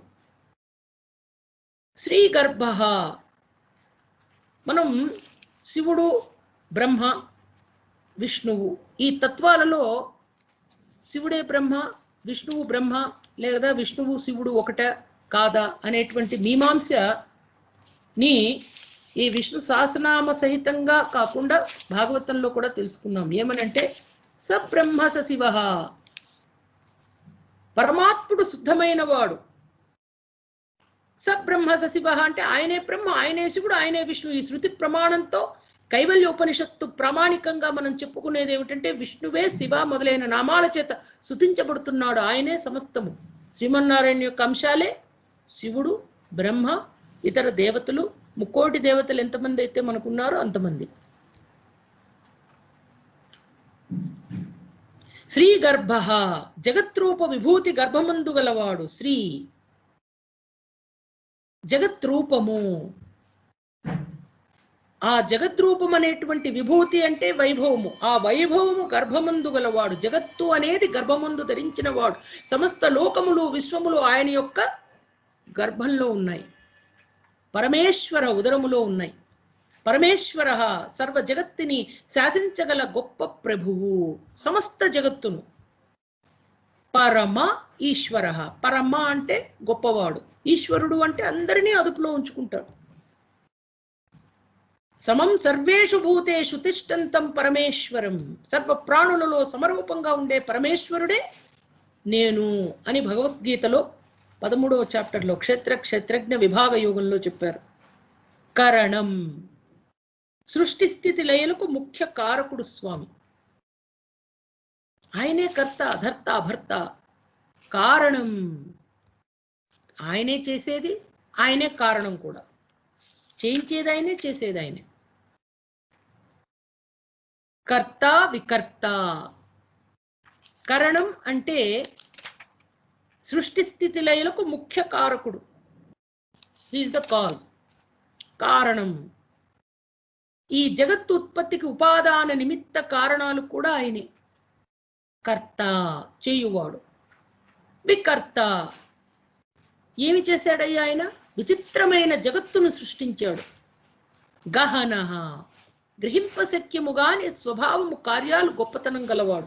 ఆయన క్రీడ మనకు అవగతం కాదు. గుహః, తన స్వభావాన్ని తన మాయ చేతే కప్పిపుచ్చినవాడు. గహనః గుహః. సంధాత సంధిమాన్ స్థిరః అని తెలుసుకున్నాం మనం ముందు స్తోత్రంలో. సంధించేది. దేన్ని సంధిస్తున్నాడు ఆయన? మన ఈ జీవులను, జీవుల కర్మలను కర్మ ఫలాలను. ఆ లింక్ పెడుతున్నాడు బాగా ఆయన. ఏ విధంగా చేసిన లింక్ మనం ఎట్లగొట్ల ఆయన్ని మేనేజ్ చేసేసి ఈ లింక్ ని తారుమారు తక్కిరమారు చేద్దాం అనుకున్నా అయ్యే పని కాదు. ఆయన స్థిర, మళ్ళీ సంధాత సంధిమాన్ స్థిర. జీవులు కర్మలు కర్మ ఫలాలను ఆ యొక్క వాటికి సంబంధించినటువంటి కార్యమును చేస్తూ సంధాత సంధిమాన్ స్థిర, మళ్ళీ ఆయన చాలా స్థిరత్వంతో ఉంటారట. అటువంటి స్వామి గ్రహింపశక్యము కాని స్వభావము కార్యములు గొప్పతనము చేస్తారట. నాహం ప్రకాశ సర్వస్య యోగమాయా సమావృత, నాహం ప్రకాశ సర్వస్య యోగమాయా సమావృత. యోగమాయచే పూర్తిగా కప్పబడి ఉన్నందున నేను ప్రతి ఒక్కరికి సులభంగా గోచరం అవ్వను. స్వామి అందరికి కనపడట్లేదు. ఇందుగలడందు లేడని సందేహము వలదని ప్రహ్లాదుడు అనగానే నరసింహ అవతారంలో స్వామి ప్రకటితమయ్యారు. మరి మనకెందుకు కనపడట్లేదు? మన లోపల స్వామి ఉన్నాడు ఆత్మరూపంలో, చుట్టూ స్వామి. ఈ సమస్త విశ్వము స్వామి యొక్క విశేష తత్వంతో ఆవరించబడింది. అందుకే విష్ణువు. విష్ణువు అంటే సమస్తమైన చోట వ్యాపించి ఉన్నవారు. అది తెలుసుకున్నాం మనం. సర్వము ఆయనే, సమస్తము ఆయనే. విశ్వం విష్ణుర్, విశ్వాకారుడైన మరియు అంతటా వ్యాపించి ఉన్నాడు కాబట్టి విష్ణువు అని అర్థం. యస్మాద్విష్టమిదం సర్వం తస్య శక్త్యా మహాత్మనః తస్మాదేవోచ్యతే విష్ణుర్ విశ్వే ధాతో ప్రవేశనాత్. ఈ జగత్తంతా మహాత్ముని శక్తి చేతనే ప్రవేశించబడి వ్యాపించబడి ఉన్నది. అందువల్ల ఆయన విష్ణువు. వాసుదేవుడు అంటే సమస్తములో వసించి ఉన్నాడు. విష్ణువు అంటే సమస్తము వ్యాపించి ఉన్నాడు. దామోదరుడు అంటే సమస్తమైనటువంటి లోకములు ఆయన ఉదరమునందు ఉన్నవి. భూత భవ్య భవత్ ప్రభువు, భూత భవిష్యత్ వర్తమాన కాలాలన్నిటికీ ప్రభువు స్వామి. అటువంటి ఆయన స్వభావము, ఆయన మాయ మనకు తెలియదు. ఎందుకంటే నాహం ప్రకాశ సర్వస్య, ఆయనే సమాధానం చెప్పాడు భగవద్గీతలో. యోగమాయచే పూర్తిగా కప్పబడి ఉన్నందున నేను ప్రతి ఒక్కరికి సులభంగా గోచరం అవ్వను. ఈ విచిత్రమైన జగత్తును సృష్టించి జగదుత్పత్తికి ఉపాదాన నిమిత్త కారణాలు రెండు తానే చేయువాడు, చేయించేవాడు, కర్త ధర్త భర్త స్వామి ఏకో దేవ అయినటువంటి స్వామి క్రీడించువాడు దేవుడు. దేవ అంటే క్రీడ. వ్యవసాయో వ్యవస్థాన సంస్థాన స్థానదో ధ్రువ పరద్ధి పరమస్పష్ట తుష్ట పుష్ట శుభేక్షణ. అబ్బా, మాతాజీ విష్ణు విష్ణు విష్ణు విష్ణు అంటూ ఉంటే నిజంగానే అసలు నారాయణ తత్వం అలవడిపోవాలి ఇప్పటికే. పతిం విశ్వస్మాత్మే స్వర్గం శాశ్వతగం శివమచ్యుతం నారాయణం మహాజ్ఞేయం విశ్వాత్మానం పరాయణం. నారాయణ పరంజ్యోతిరాత్మా నారాయణ పరః, నారాయణ పరబ్రహ్మ తత్వం నారాయణ పరః, నారాయణ పరోధ్యాత ధ్యానం నారాయణ పరః. యచ్చ కించిత్ జగత్ సర్వం దృశ్యతే శ్రూయతేపి వా అంతర్బహిశ్చ తత్సర్వం వ్యాప్య నారాయణ స్థితః. అనంతమవ్యయం కవిగం సముద్రేంతం విశ్వశంభువం పద్మకోశ ప్రతీకాశకం హృదయం చాప్యదోముఖం. నారాయణ సూక్తంలో నారాయణ యొక్క దివ్య తత్వం చెప్పబడింది. వ్యవసాయో, కేవల జ్ఞానమే స్వరూపంగా కలవాడు స్వామి. స్వామి రూపం విరాట్ స్వరూపం మనకు భగవద్గీతలో ప్రకటితమైనది గాని, భాగవతంలో తెలుసుకున్నది గాని. ఆకాశము స్వామి యొక్క శిరస్సు, భూమి పాదములు, సూర్య చంద్రులు నేత్రములు. అందుకే దాన్నే ఇక్కడ నారాయణ సూక్తంలో చెప్తున్నారు. ఏమనంటే యచ్చకించిత్ జగత్ సర్వం దృశ్యతే శ్రూయతేపి వా అంతర్బహిశ్చ తత్సర్వం వ్యాప్య నారాయణ స్థితః. అనంతమవ్యయం కవిగం, సమస్తము స్వామి. ఈ విశ్వమంతా స్వామి యొక్క విశేష తత్వంతో ఆవరించబడి ఉంది. అందుకే విష్ణువు. వ్యవస్థాన, జగత్ నిర్వాహకుడైన, చక్కటి నిర్వహణ వ్యవస్థ, అడ్మినిస్ట్రేటర్. ఈ కాలంలో అడ్మినిస్ట్రేషన్ అనగానే ద బెస్ట్ అడ్మినిస్ట్రేటర్స్ అంటారు. అడ్మినిస్ట్రేషన్ అంటే ఏమిటి? ఇది కాదు అడ్మినిస్ట్రేషన్. చక్కటి నిర్వహణ వ్యవస్థ. సమస్త భూతములు, సర్వభూతములు, 84 లక్షల కోట్ల జీవరాశులు, వాటి యొక్క భూత భవిష్యత్ వర్తమాన కాలాలు, జరిగేవి, జరగబోయేవి, జరుగుతున్నవి సమస్తము మనకు దృగ్గోచరం అవుతుంది విరాట్ స్వరూపంలో. ఈ బ్రహ్మాండాలను సృష్టించి నిర్వహణ గావించి మళ్ళీ తనయందే లీనమరుచుకుంటున్న ఒక అద్భుత జగత్ నిర్వాహకుడు ఎవరయ్యా అంటే శ్రీ మహావిష్ణువు. సంస్థాన, ప్రళయ కాలంలో సర్వజీవులకు స్థానమై ఉన్నవాడు. ప్రళయ సమయంలో నైమిత్తిక ప్రళయం, ఆ విధంగా సమస్తమైనటువంటి ప్రళయాలు 4 రకాలని చెప్పుకున్నాం మనం. ఆ ప్రళయాలలో కాలంలో సర్వజీవులకు ఒక 100 సంవత్సరాలు విపరీతంగా వర్షాలు పడతాయి, ఒక 100 సంవత్సరాలు విపరీతంగా ఎండగా వస్తుంది, ఒక 100 సంవత్సరాల పాటు విపరీతంగా గాలులు మాత్రమే ఉంటాయి. ఆ తర్వాత మళ్ళీ కరారవిందేన పదారవిందో ముఖారవిందే వినివేశయంతం. అటువంటి బాలం ముకుందం మనసాస్మరాం. వటస్య పత్రస్య పుటేశయానం బాలం ముకుందం మనసాస్మరామి. ఆ బాలముకుందుడు వటపత్రసాయి రూపంలో స్వామి,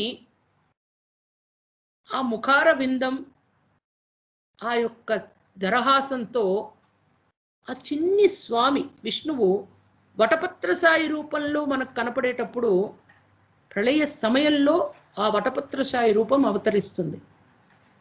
ప్రళయ కాలంలో సర్వజీవులకు స్థానమై ఉంటాడు స్వామి. శాశ్వతమైన ఉనికి గలవాడు. సమస్తాన్ని తనలోకి తీసుకుని మళ్ళీ ప్రకటింపజేస్తాడు కృతయుగ ఆరంభంలో. మళ్ళీ స్థానదహ, అర్హతకు తగిన స్థానాన్ని ఇస్తాడట. ఎవరికిచ్చాడయ్యా స్థానం అంటే ధ్రువుడు. ఒక 5 ఏళ్ల బాలుడు ఎంతో విశేషమైనటువంటి భక్తి తత్వంతో, విశుద్ధ భక్తితో ఆయన చేసిన ఘోరాతి ఘోరమైనటువంటి ఆ తపస్సుకు మెచ్చి అచ్యుతుడు, అనంతుడు అయినటువంటి స్వామి తన కర్మానుసారం ధ్రువాదులకు తగిన స్థానాన్ని ఇచ్చారు. విభీషణుడు, పరమ భాగవతులు వీరంతా, ధ్రువుడు, ప్రహ్లాదుడు, విభీషణుడు, వేదవ్యాసుడు, శుకుడు, సౌనకుడు. ధ్రువ స్థిరమైన వాడు స్వామి, నాశరహితుడు. పరద్ధి, పరమైశ్వర్యం గలవాడు. ఐశ్వర్యం ఏమిటమ్మా? జ్ఞానము, బుద్ధి. పరమస్పష్ట, శుద్ధ జ్ఞానమే తన స్వరూపంగా కలవాడు. తుష్ట, పరమానంద స్వరూపుడు. ఆనందం తుష్టీకరించారంటారంటే ఆనందాన్ని అనుభవిస్తారు. పుష్ట, పరిపూర్ణుడు. స్పష్ట, తుష్ట, పుష్ట. స్పష్ట అంటే శుద్ధ జ్ఞానమే తన స్వరూపంగా గలవాడు. తుష్ట, పరమానంద స్వరూపుడు. పుష్ట, పరిపూర్ణుడు. శుభేక్షణ, శుభకరమైన దృష్టి గలవాడు. ఆయన దృష్టి నరులకు శుభప్రదమైనది. మోక్షగాములకు మోక్షాన్ని ప్రసాదిస్తుంది. ప్రాపంచిక సుఖాలు కోరుకునే వారికి వాటిని లభింపజేస్తాడు. పాపాత్ములను పవిత్రం చేస్తాడు. సకల సందేహాలు తొలగించి హృదయంలోని అవిద్యను, అజ్ఞానాన్ని శమింపజేసి జ్ఞానాగ్నిని రగిలిస్తాడు. అటువంటి స్వామి యొక్క విశేష తత్వం తెలుసుకోవడమే మనకున్నటువంటి ఏకైక మార్గం, ఏకైక ధర్మం, పవిత్ర ధర్మం, పరమ పావనమైన ధర్మం అని భావించాలి. అందుకనే బోలో పాండురంగ హరి, బోలో పండరినాథ హరి, బోలో పాండురంగ హరి, బోలో పండరినాథ. జై పాండురంగ హరి, బోలో పండరినాథ హరి. జయ రామకృష్ణ హరి, జయ జయ రామకృష్ణ హరి. విఠల విఠల పాండురంగ, విఠల విఠల పాండురంగ, విఠల విఠల పాండురంగ, విఠల విఠల పాండురంగ, విఠల విఠల పాండురంగ, విఠల విఠల పాండురంగ, విఠల విఠల పాండురంగ, విఠల విఠల పాండురంగ, విఠల విఠల పాండురంగ, విఠల విఠల పాండురంగ, విఠల విఠల పాండురంగ, విఠల విఠల పాండురంగ, విఠల విఠల పాండురంగ. జయ జయ పాండురంగ హరి, బోలో పండరినాథ హరి. జయ జయ పాండురంగ హరి బోలో పండరినాథ హరి. హరి హరింపజేయువాడు. ఏమి హరింపజేస్తాడు? పాపాలు, కల్మషాలు, క్లేశాలు, మలినాలు, ఈ తడి చెత్త పొడి చెత్త డంపులు ఏవైతే మన ఆలోచన సరళిలో మన మేధస్సులు అనేటువంటిది ఉందనుకుంటున్నామో, మన శరీరంలో పేరుకుపోతున్నాయో, మన ఆత్మ ఈ కర్మ విశేషాలన్నీ ఆత్మ ఈ శరీరం నుంచి ఇంకో శరీరం, నైనం చిందంతి శస్త్రాన్ని నైనం దహతి పావక. ఈ శరీరము దేహినోస్మిన్ యథాదేహే కౌమారం. ఈ దశలు 4 దశలు గడిచిన కొద్దీ మన శరీరం నాశనం అయిపోతుంది. ఆత్మ ఏమి చేస్తుంది? మన శరీరాన్ని కొత్త బట్టను ధరించి పాత బట్టను ఏ విధంగా విడుస్తామో, వస్త్రాన్ని విడుస్తామో ఆ విధంగా విడిచేస్తుంది ఆత్మ. But it will carry forward. అది వాయువు ఏ విధంగా చక్కటి వాసనలు, కొన్ని దుర్గంధాలను మోసుకెళ్తూ ఉంటుందో, అదే విధంగా ఆత్మ కూడా మన శరీరంతో చేసినటువంటి కర్మ ఫలాలను క్యారీ ఫార్వర్డ్ చేస్తుంది. అది అటువంటి తత్వం తెలుసుకుని కూడా మనం గనక జీవితాన్ని ఉద్ధరించుకోకపోతే అంతకంటే దురదృష్టకరమైనటువంటి, దుర్మార్గమైనటువంటి అంశం ఇంకోటి ఉండదు. కానీ ప్రేరణ ఏమిటి కావాలమ్మా అంటే, శ్రీకృష్ణ గోవింద హరే మురారే హే నాథ నారాయణ వాసుదేవ జిహ్వే పిబస్వామృతమేతదేవ గోవింద దామోదర మాధవేతి. జిహ్వే పిబస్వామృతమేతదేవ. జిహ్వా అంటే నాలుక. ఈ నాలుకలో స్వామి యొక్క ఆ యొక్క నామాన్ని స్మరించకపోతే అంతకంటే నిరంతరం స్మరించాలి. గోవింద దామోదర మాధవేతి. వ్యవసాయో వ్యవస్థాన సంస్థాన స్థానదో ధ్రువ పరద్ధి పరమస్పష్ట తుష్ట పుష్ట శుభేక్షణ. వ్యవసాయ అంటే కృషీవలుడు. వ్యవసాయం అనగానే అగ్రికల్చర్ అంటాం మనం. am I right Nikhita? Yes మాతాజీ. ఎస్. వ్యవసాయం అనగానే కృషీవలం అంటే రైతు, వ్యవసాయము, అగ్రికల్చర్. అసలు వ్యవసాయం అంటే జగత్తు యొక్క అభ్యుదయానికై శ్రమించేటువంటి కృషీవలుడు ఎవరు? ఫస్ట్ ఫార్మర్ ఎవరు అంటే స్వామి. ఆయన ఇక్కడ బీజ ప్రదాత. విత్తులు వేస్తున్నాడు ఆయన, విత్తనాలు, మొలకలు మొత్తుతున్నాయి, జీవులు, భూతములన్నీ కూడా ఉద్భవిస్తున్నాయి. మనం అంతా వచ్చాం కదా, సమస్త జీవులు, సకల చరాచర జీవరాశులు, క్రిమికీటకాదులు, షట్పాదులు, చతుష్పాదులు, మానవులు, పక్షులు, పశువులు అన్నీ ఉద్భవించినాయి. పంట వచ్చింది. ఈ సమస్తమైనటువంటి కృషిని చేసినది ఎవరు? మనమా, స్వామి? స్వామి. బస్. నిరంతరం జగత్తు యొక్క అభ్యుదయానికై శ్రమించేటువంటి కృషీవలుడు. నిరంతరం మనకు ఆ పశుపక్షాదుల జన్మలన్నీ కూడా మనము పూర్వజన్మ కర్మ ఫలితాల వల్ల మనకు వచ్చేటువంటి ఇంటర్లింక్ జన్మలు మనం తెలుసుకున్నాం. ఏ పాపం చేస్తే ఏ జన్మ కలుగుతుంది, అబద్ధం ఆడితే ఏమిటి, తప్పు పని చేస్తే ఏ జన్మ, ఇతరులు హింసిస్తే ఏ జన్మ, ఏ జన్మ వస్తే ఏ లోకానికి ఎడతాం, అన్నీ కూడా కోరిలేట్ అయిపోయినాయి. టక్ టక్ టక్ టక్ టక్ టక్ టక్ సూపర్ కంప్యూటర్లో క్యాల్కులేషన్ అయిపోయింది. ఈ మొత్తము సృష్టిని ఈ విధంగా ఉద్భవింపజేసి దాన్ని మెయింటైన్ చేస్తున్నాడు ఆయన. స్థితికారకుడు మరియు లయకారకుడు. ఎంత పని చేస్తున్నాడు ఆయన, కృషీవలుడు. అందుకే వ్యవసాయ అని భీష్ముడు శ్రీ మహావిష్ణువు యొక్క దివ్యతత్వాన్ని శ్రీకృష్ణుని యొక్క ప్రేరణతో ధర్మరాజుకు ప్రవచించారు. వ్యవస్థాన, వ్యవసాయ వ్యవస్థాన, నిర్వహిస్తున్నాడు మొత్తాన్ని. సంస్థాన, సమస్త జీవులకు ప్రళయ సమయంలో శాశ్వతమైనటువంటి స్థానాన్ని ప్రాప్తింపజేస్తున్నాడు. స్థానద, అర్హతకు తగిన స్థానాన్ని ఇస్తున్నాడు. ధ్రువ, స్థిరమైన వాడు, పరమైశ్వర్యము గలవాడు, పరమానంద స్వరూపుడు, పరిపూర్ణుడు, శుభకరమైన దృష్టి కలవాడు. ఇక రామో విరామో విరజో మార్గో నేయో నయోనయ.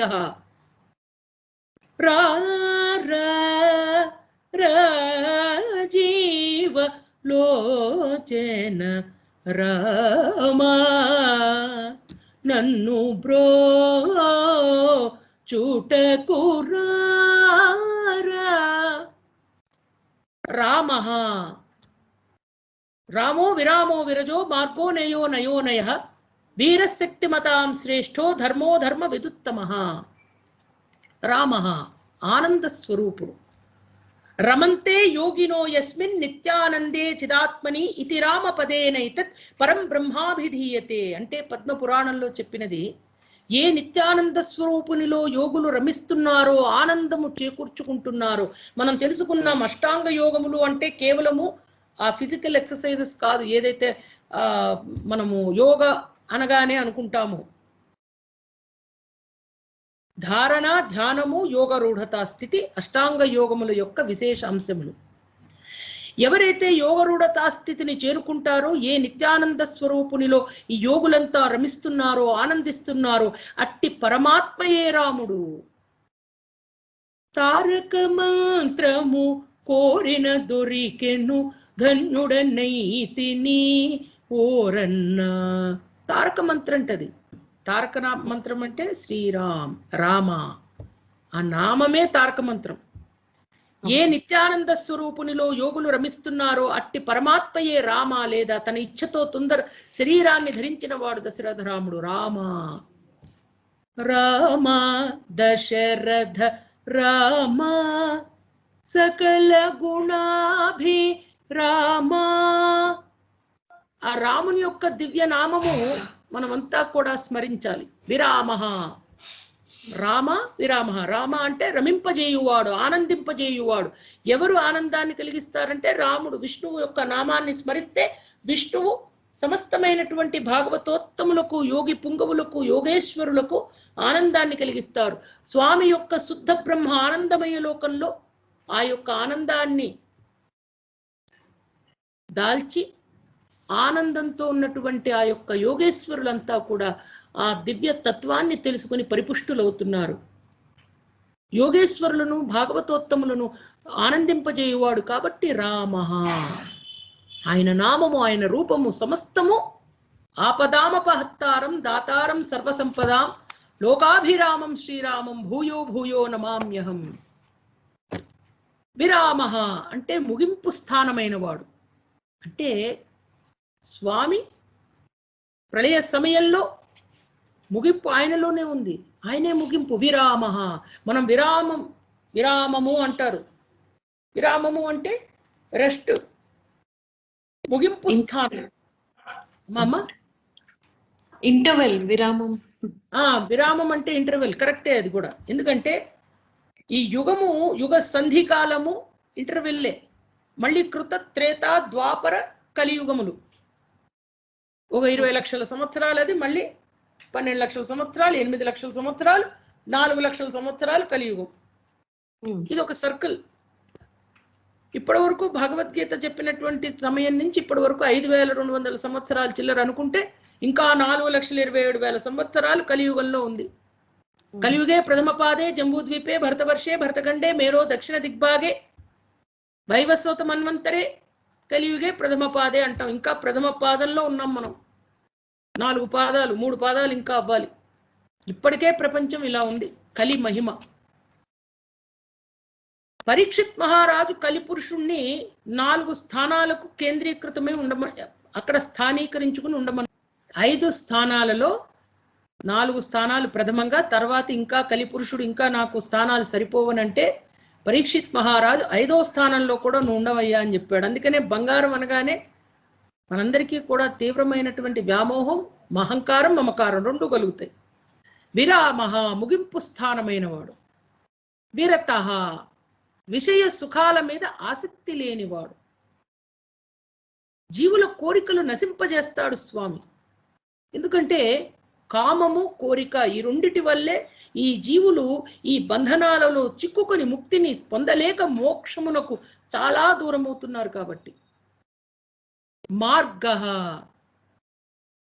మార్గం వెంకటాచల నిలయం వైకుంఠపురవాసం పంకజనేత్రం పరమ పవిత్రం.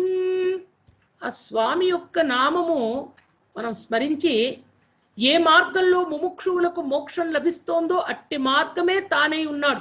అన్య పంథా విద్యతే యనాయ. ఆత్మతత్వము కంటే మోక్ష సాధనకు వేరొక మార్గం లేదు. ఆత్మతత్వం అంటే ఆత్మ శాశ్వతము, దేహం అశాశ్వతము. ఇటువంటి ఆత్మను పరిరక్షించుకోవాల్సిన బాధ్యత మనకుంది అనేటువంటి తత్వం తెలుసుకోవడమే ఆత్మతత్వం. నేయ, చేర్చబడేవాడు. ఆత్మతత్వ జ్ఞానోదయం ద్వారా పరమ పదానికి జీవుని రూపంలో చేర్చబడేవాడు కూడా తానే ఉన్నాడు. చూడండి, మనం తిరుమల వెంకటేశ్వర స్వామి ఆలయంలో ఆ గర్భగుడిలో మనం ఆనంద నిలయంలో చూస్తే జయ విజయులు ఇద్దరూ కూడా శంకు చక్రములు నామములతో సారూప్య రూపం అంటాం. విష్ణు లోకంలో అందరూ కూడా సారూప్య రూపంలో ఉంటారు. విష్ణు రూపంలోనే శంకు చక్రాలు ధరించి ఆనందమయమైనటువంటి తేజో విరాజితమైనటువంటి స్వామి యొక్క ఆనందమయ లోకంలో నివసిస్తూ ఉంటారు. నయ, చేర్చువాడు, మోక్షగామి, మార్గదర్శి. ఈ కాలంలో మార్గదర్శి అనగానే ఏదో గుర్తొస్తుంది అందరికీ. కానీ అసలు మార్గదర్శి ఎవరయ్యా? జీవులను మోక్షస్థితికి తీసుకుని వెళ్ళువాడు ఆయనే. పరమాత్ముడు మార్గ, నేయ, నయ. అంటే ఆ మార్గము చెప్పేదాయనే, తీసుకుని పోయేదాయనే, ఆ మార్గం చివరకు లక్ష్యము కూడా ఆయనే. అనయ, తనకు వేరొక మార్గదర్శి అవసరం లేనివాడు. స్వామికి ఇంకొక సమానమైన వారు లేరు కాబట్టి మార్గదర్శి లేరు. వీర, విక్రమవంతుడు. స్వామి చెప్పినట్టు బలవంతులలో బలమునేనే, వీర్యవంతులలో వీరమునేనే, శౌర్యవంతులలో శౌర్యమునేనే. శక్తిమతాం శ్రేష్ఠ, బ్రహ్మాది శక్తిమంతుల కంటే కూడా శ్రేష్ఠుడు. ధర్మస్వరూపుడు, అనరేష ధర్మ. స్వామి ధర్మం, ఈ ధర్మంతో ఈ ప్రపంచాన్ని, ఈ విశ్వాన్ని పట్టి ఉంచుతున్నాడు. ధర్మంతో ఆరాధించబడుతున్నాడు. ధర్మార్థ కామ మోక్షాలకు సిద్ధ సాధకు పురుషుడు. ధర్మ విదుత్తమ, ధర్మం తెలిసిన వారందరికంటే గొప్పవాడట. ఏమనంటే శృతులు స్మృతులు వంటి శాస్త్రాలన్నీ ఆయన ఆజ్ఞారూపాలే కాబట్టి. స్వామి ఈ వేదములు ఎక్కడి నుంచి జనించినాయని చెప్పుకున్నాం మనం. స్వామి ఉశ్వాస నిశ్వాసముల నుంచి జనించినవి ఆ వేదములు, హరిప్రసాదములు. అటువంటి వేదములు, శృతులు స్మృతులు వంటి శాస్త్రాలన్నీ కూడా ఆయన యొక్క ఆజ్ఞారూపాలే. ఆయన యొక్క ఆజ్ఞారూపాలు, ఆయన యొక్క జ్ఞాన రూపాలు. అందుకనే ప్రయాణములో గమ్యము, జీవితములో లక్ష్యము పెట్టుకోకుండా జీవితం వృధా అవుతుంది. అటువంటి వృధాభరితమైనటువంటి జీవితాన్ని కాకుండా తేజోభరితమైనటువంటి చక్కటి జీవితాన్ని మనం గడపాలి. భగవంతుని యొక్క విశేషమైనటువంటి తత్వంతో అని తెలుసుకోవడమే ఈ యొక్క నామాల యొక్క విశేషమైనటువంటి పరమార్థం. ధర్మ సంరక్షణ కోసం, అధర్మ నిర్మూలన కోసం భగవంతుడు అప్పుడప్పుడు అవతరిస్తూ ఉంటాడు. జ్ఞానులు, భక్తులు, సత్పురుషులు మున్నగు మహనీయుల రూపంలో సామాన్యంగా వ్యక్తమవుతూ ఉంటాడు. కలిదోష నివారకమైన మార్గం ఏమిటి అని నారద మహర్షి ఒకసారి బ్రహ్మను అడిగారట. అప్పుడు ఆయన చెప్పాడట, సర్వశ్రుతి రహస్యం గోప్యం తత్శృణుయేన కలి సంసారం తరిష్యసి భగవతః ఆది పురుషస్య నారాయణస్య నామోచ్చారణ మాత్రేణ నిర్ధూత కలిర్భవతి. హరేర్నామ హరేర్నామ హరేర్నామైవ కేవలం కలౌ నాస్త్యేన నాస్త్యేన నాస్త్యేన గతిరన్యథ. అంటే కలియుగంలో మానవులకు హరినామం ఒక్కటే గతి. బృహన్నాద పురాణంలో చెప్తున్నారు. అది వినా వేరు గతి లేదు. మనం అందరం పాడుకుంటూ ఉంటాం ఏమనంటే, ఏ తీరుగనను దయచూచెదవో ఇనవం సోత్తమ రామా నాతరమా భవసాగర మీదను నళినదలే క్షణ రామా. క్రూర కర్మములు నేరక చేసితి నేరములెంచకు రామా. క్రూర కర్మాలు చేస్తూనే ఉన్నాం మనమంతా. కలియుగంలో ఇన్ని చేసినా కూడా ఒక గతి ఉంది మనకి. ఆ గతి ఏమిటంటే హరినామం. అటువంటి మహత్తర శక్తి గల నామాలే ఈ విష్ణు సహస్రనామ మహామంత్రంలో ఉన్నటువంటి నామాలు. జనన ధర్మం గల జీవులకు జంతువులకు జన్మరాహిత్యాన్ని చేకూర్చేది భగవన్నామ జపం ఒక్కటే. ఏ రూపంలో ఉన్నా, ఏ జాతిలో పుట్టినా, ఏ కులానికి చెందినా, ఏ మతానికి చెంది ఉన్నా భగవన్నామాన్ని జపించే అర్హత ప్రతి ప్రాణికి ఉంది. ఆ సత్య నిరూపణకు గజేంద్ర మోక్షం ఘట్టం ప్రబల నిదర్శనం. జడ భరతుని కథ ఏదైతే తెలుసుకున్నామో ఒక తార్కాణం. వాల్మీకి తదితరులైనటువంటి వారి యొక్క చరితలు కొన్ని ఉదాహరణలు. ఈ సహస్రనామాల్లో ప్రతి నామం ఒక మంత్రమే.